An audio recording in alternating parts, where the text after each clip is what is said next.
참으로 존귀하신 하나님, 오늘도 우리에게 새날을 허락하여 주시고 하나님께서 주시는 말씀을 붙들려고 합니다.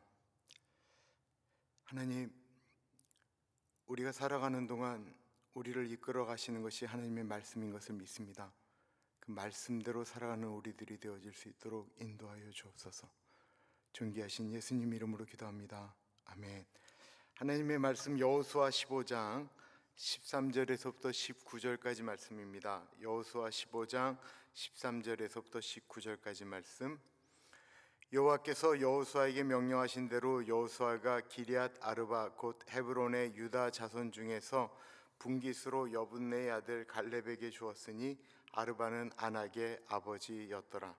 갈렙이 거기서 아낙의 소생 그 세 아들 곧 세세와 아이만과 달메를 쫓아내었고 거기서 올라가서 드빌 주민을 쳤는데 드빌의 본 이름은 기럇세벨이라.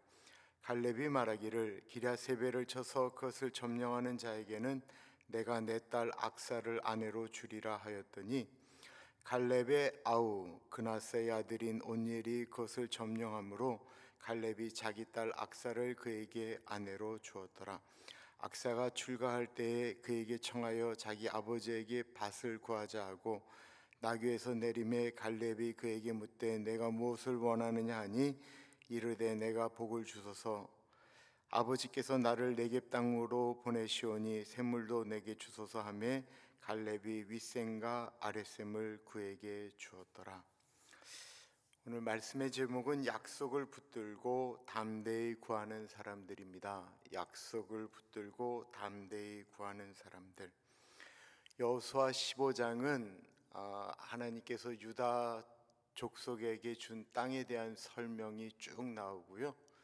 그리고 내일 본문에 긴 사람들의 이름이 나오는데 그 중간에 세 사람의 이름이 나옵니다. 한 가족의 이야기인데요. 우리가 잘 아는 갈렙과 그의 딸 악사와 또 한 사람은 온니엘입니다.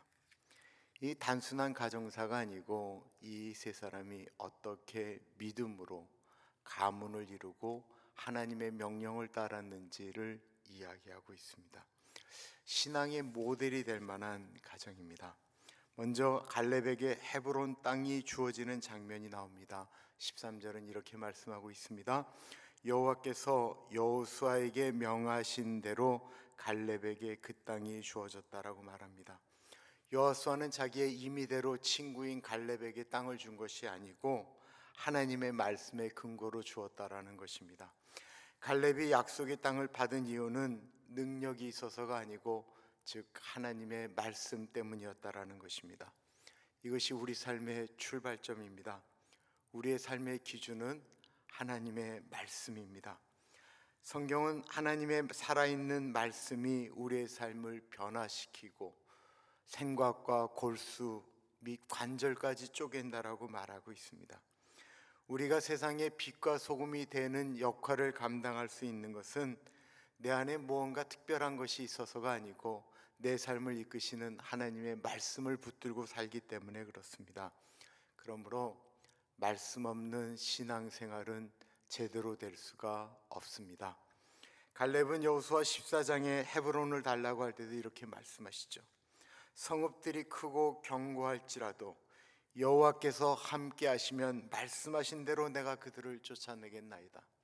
갈렙은 그 헤브론 성지에 있는 그 크고 강한 안악 자산들을 본 것이 아니고 하나님의 말씀을 붙들었다라는 것입니다. 우리 주변에 다양한 사람들이 있습니다. 교회 일도 어떤 것들을 보면 무조건 안 된다라고 말하는 분들이 있습니다. 어떤 분들은 말은 안 하는데 이러저런 핑계가 됩니다. 난 시간이 없고 능력이 없고 나이가 됐고 상황 때문에 안 된다라고 이야기합니다. 또 어떤 분들은 큰 소리는 치는데 안 하십니다. 하나님이 쓰시는 사람은 하나님의 말씀을 붙들고 자기 생각과 다를지라도 그 일을 순종하는 사람입니다. 사도 바울이 그래서 고백하죠. 내게 능력 주시는 자 안에서 내가 모든 것을 할 수 있다고. 말씀을 붙들고 살아가는 사람입니다. 두 번째로 나오는 사람은 온니엘이라는 사람입니다. 갈렙이 드빌을 쳐서 취하는 사람에게 딸 악사를 아내로 주겠다고 하자 그 도전 앞에 온니엘이 응답합니다. 그는 위험을 알면서도 하나님이 약속하신 땅을 향하여 도전합니다. 운니엘의 이름의 뜻은 하나님의 능력, 하나님의 용기라는 뜻을 갖고 있습니다. 그의 용기는 악사에 대한 사랑이었고 하나님에 대한 믿음 때문이었죠. 사랑이 용기를 만듭니다. 그리고 믿음이 우리의 발걸음을 움직이게 합니다. 이 사람이 훗날 최초의 이스라엘의 사사가 됩니다. 하나님은 도전하는 사람을 사용하십니다. 마지막으로 나오는 사람이 악사입니다. 악사가 아버지에게 그 남방, 그 주일날 말씀드렸던 것처럼 이스라엘의 그 맨 남방은 그 광야이거든요. 그쪽 지역으로 내려가게 된 것 같아요. 내려가면서 아버지에게 샘물을 달라고 소용합니다. 왜냐하면 그 땅은 샘물이 나오지 않으면 아무런 소용이 없는 진짜 황무지와 같은 땅이기 때문에 그렇습니다. 악사는 미래를 바라보면서 그 밑으로 나아갑니다. 그녀는 아버지에게 자신의 것을 원하는 것을 구하기 전에 먼저 겸손히 나귀에서 내려와 아버지에게 구하죠. 그러자 갈렙은 윗셈과 아랫셈 즉 두 배의 축복을 주었습니다. 하나님은 우리가 하나님께 겸손하게 구할 때 우리가 마땅히 구할 것보다 더 하나님께서는 구해 주시고 채워 주십니다.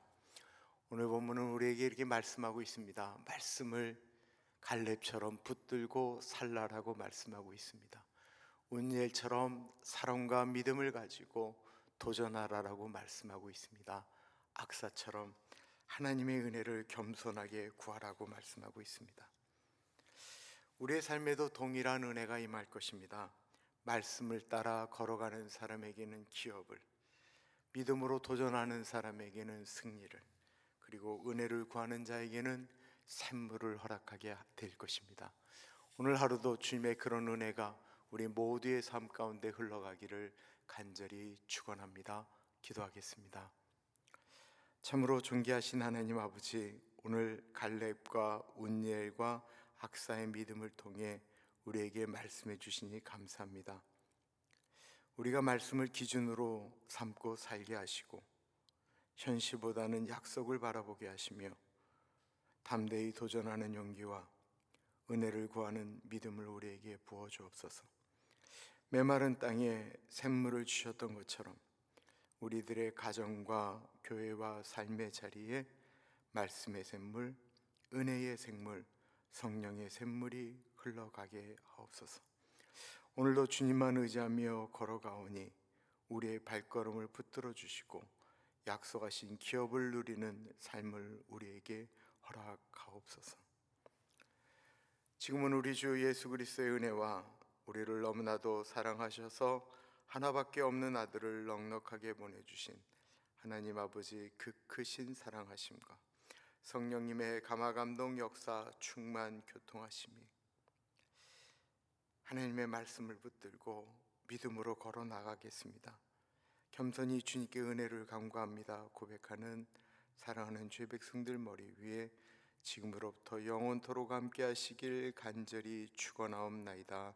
아멘.